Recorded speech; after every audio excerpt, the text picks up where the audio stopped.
Long time no see, guys. Hello there. Today I will be talking about ego itself and how it can be useful and harmful to a person. First, I want to take you like 2 years ago. I was a completely different person, or at least that's what I like to tell myself. Because back then, for university, I had a clear goal to work for. I had a really important exam at the end of the year, and I basically had one shot at it. So I had no options but to work hard and to be disciplined. I was taking care of my health, I was meditating, journaling, reading, studying, training regularly, and everything. Everything seemed perfect because, frankly, there was something concrete waiting for me at the end of the year, something I had to earn. And when you have something like that in front of you, directly in front of you, discipline just becomes strangely simple.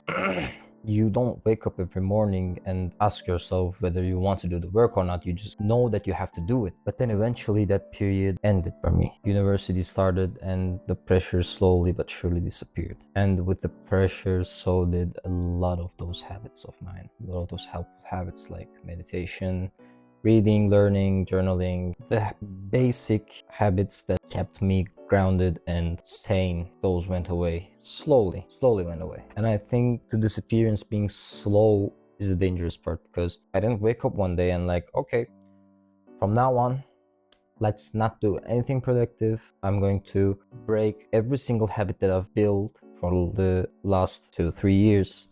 It didn't happen like that. It really happened gradually. A little more entertainment, a little less reading. Skipping meditation because I didn't feel like meditating that day. Not journaling because I told myself that I understood myself well enough already. Training inconsistently, also sleeping worse. All of those things started to happen, and with alcohol, a nightclub environment, everything just slowly but gradually went downhill.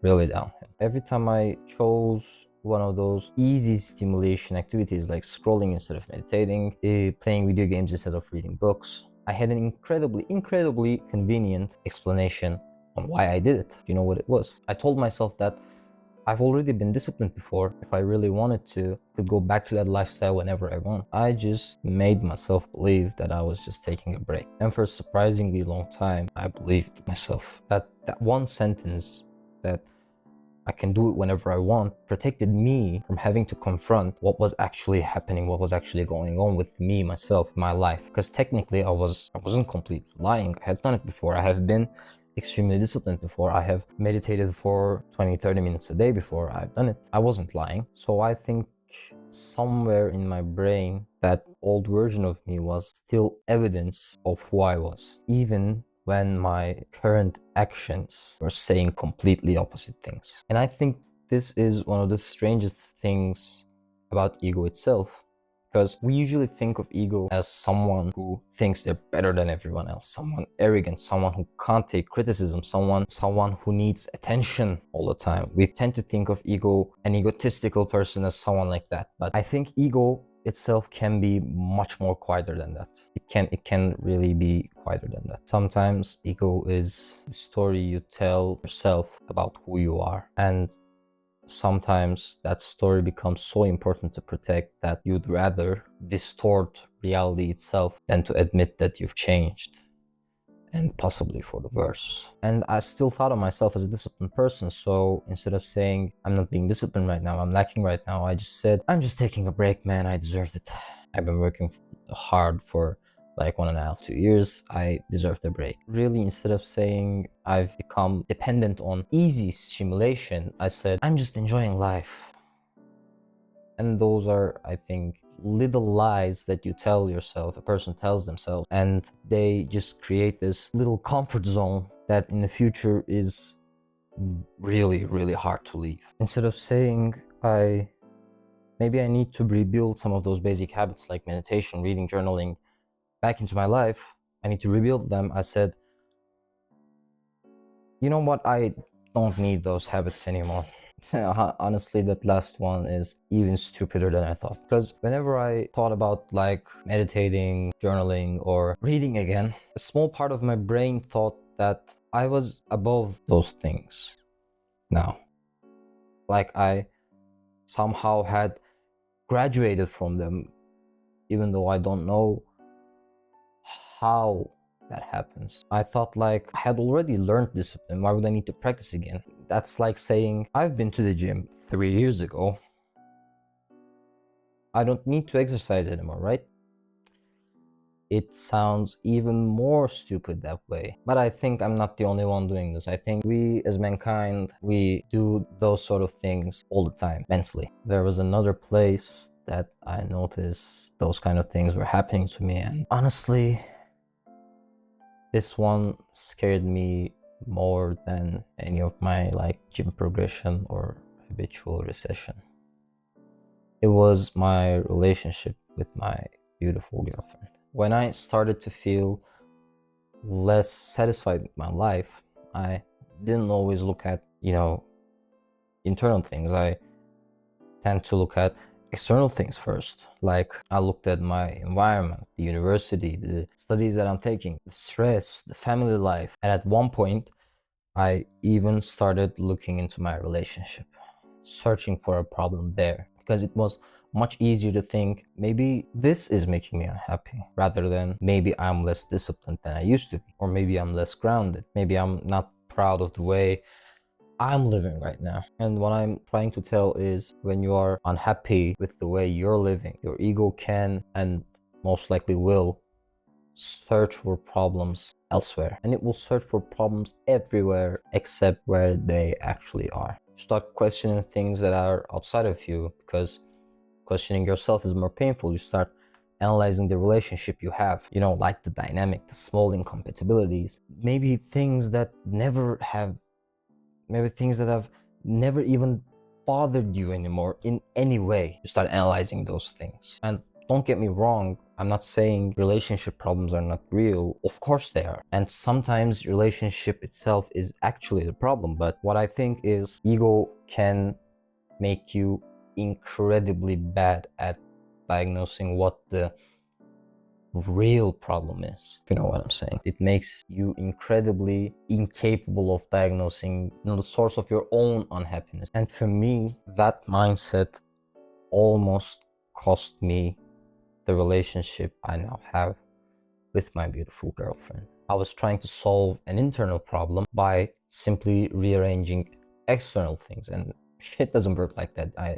I know you know. And I think that's one of the most dangerous forms that ego inside a man can take. Because ego doesn't always say, like, I'm the best, blah, blah, blah. It sometimes says, I'm not the problem. Yeah.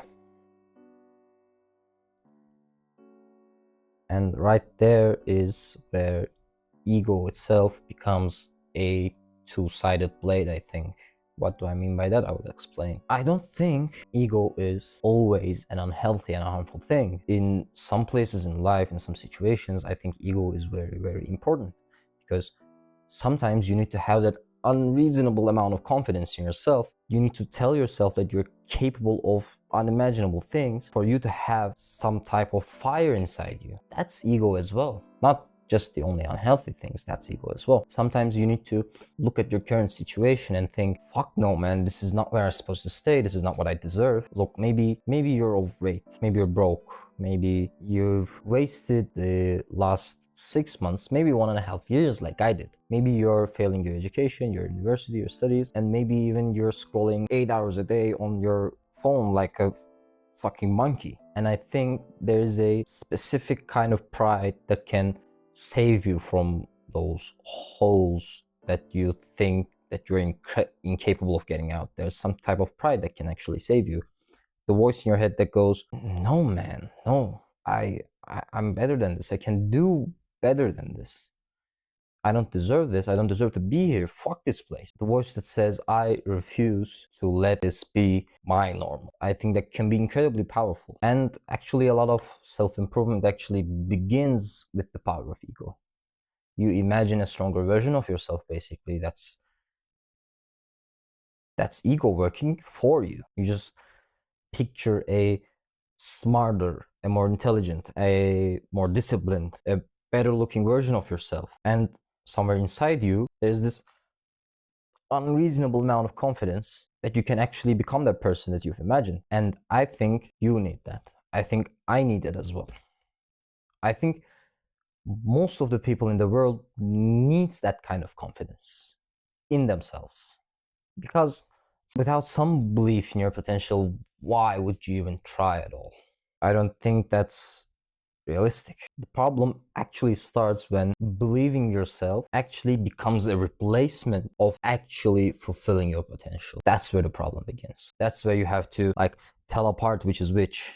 And that's really crucial. That's why I think ego is a two-sided blade. For example, in the gym, I think gym is one of the most common, one of the easiest places that you can see this problem take place. For example, you can and probably had heard a person say, I'm not taking this seriously. If I ate more and I did this and that, I have amazing genetics. I am actually really strong. I could bench 100 kgs for blah blah reps in the past few months. You could. Maybe every single one of those statements are true. Okay, maybe you really had good genetics. Maybe you were really strong and disciplined and you weren't taking this seriously for the last couple of months. And that's why you slacked. So what? I didn't tell you to not come to the gym. Somebody else didn't. You didn't have an injury, did you? Nope. So what then? The weights don't care what you used to lift, and your body doesn't care what your potential is or what your potential used to be. And reality doesn't award you for hypothetical achievements. Could have done this, could have done that. Okay. Life doesn't award you for them. There's simply no trophy for what you could have done. And weirdly enough, constantly imagining the person you could be, the person you could become, can sometimes actually prevent you from becoming it. I will explain. Because the fantasy of you being disciplined, you becoming the person that you dream of, tends to give you a small, really, really small part of the reward in your brain. It tends to give you a small reward. Every time you imagine yourself at some movie star's place, at some superhero's place, at some dude that you're watching on Instagram's place, your brain gives you a small reward every time you do that. You get to think of yourself as someone who's extremely fit, someone who could build a business whenever he or she wanted to, someone who could make real money, someone who could speak with girls, speak with boys, speak with anyone who comes in front of them and make friends. And as long as you maintain that belief strongly enough, you won't have to test it. That's the scary principle, because testing it means that there's a possibility that reality might actually hurt your ego. Maybe you start going to the gym again and you realize you're much weaker than you remember you were. Maybe you start studying again and you can't sit and focus on your studies for more than 10 minutes. Because your attention span is so fucked for scrolling 8 hours a day on your phone, you can't even study for 10 minutes. Maybe you start to meditate again, but sitting still for even 1 minute is unbearable. Those moments are uncomfortable, I'm not gonna lie. Those moments are really, really, really, really uncomfortable. Because suddenly, the version in your mind really just collides with the person. I can't fucking speak, bro. I'm going to fucking lose my mind, bro. Because suddenly the person in your mind collides with the person that you actually are right now. And sadly, I think this is one of the biggest reasons why people just completely avoid starting again. To be honest, starting again is quite humbling. You have to start with the little weights. You have to study for 10 minutes, then take a small break, then study again for 10 minutes and keep trying till your brain hurts. You have to start by meditating a whopping 30 seconds daily until you can sit still in your place and focus on your breathing for 1 minute straight. Maybe you have to read 5 pages instead of 50 like you used to. What I'm going to say is that your ego absolutely hates that, because it would much rather say, I could do much more than this, than actually doing less and keeping on doing it. It won't actually let you to build yourself back up, because there's really some strange comfort in potential. As long as you never fully try, you can always believe that some really incredible version of you is hiding underneath it. But I think you will eventually ask yourself, how long can I take credit of a person that I'm actively not acting like anymore? Because that's what I realized that I've been doing. I was basically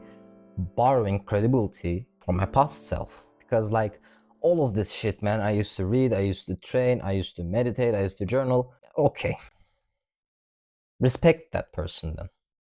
But for me, like, he already did his work. My past self already did his work. There's nothing more he can do for me. He already brought me here. I don't get to spend his achievements forever. And I think right here is where a much healthier relationship with ego itself begins. For me at least. Not by destroying your ego. I don't think that ego destruction, ego death things, those things I think aren't realistic at all.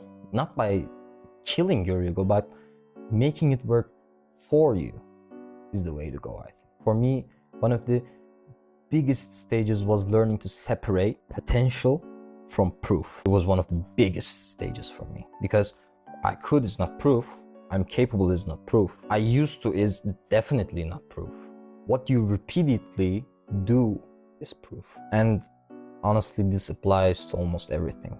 Like health-wise, you can say that health is really important for you, but then proceed to, eat shit processed food, drink every day, smoke. Your actions are the ones probably telling the truth. I'm not questioning your intentions at all. Your intentions might honestly be sincere, but at some point, behavior wins, and your behavior is still winning. And sometimes you need your ego to shut up for long enough for reality to speak. And ironically, accepting reality doesn't mean belittling yourself. It doesn't mean that at all. In fact, it actually gives you somewhere to start, some like reference point. If I admit that I haven't been disciplined for like last year and a half, that doesn't make me permanently undisciplined, doesn't. No, it actually gives me the problem, somewhere to start to solve the problem. If I like admit that my attention span has got way worse, I can now work on it. I really don't think there's anything embarrassing about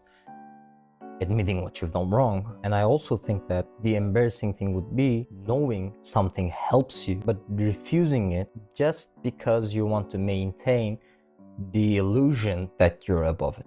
That's what happened. That's what happened to me with meditation, journaling, and reading. You should have enough ego to become better, enough pride to not stay somewhere you don't think you belong, confidence, enough courage to aim for things that right now may seem unrealistic to everyone else. I think you need to have that. Never so much ego that you're incapable of admitting where you actually are in life. Your ego should make you uncomfortable with staying the same, but never too proud to start again.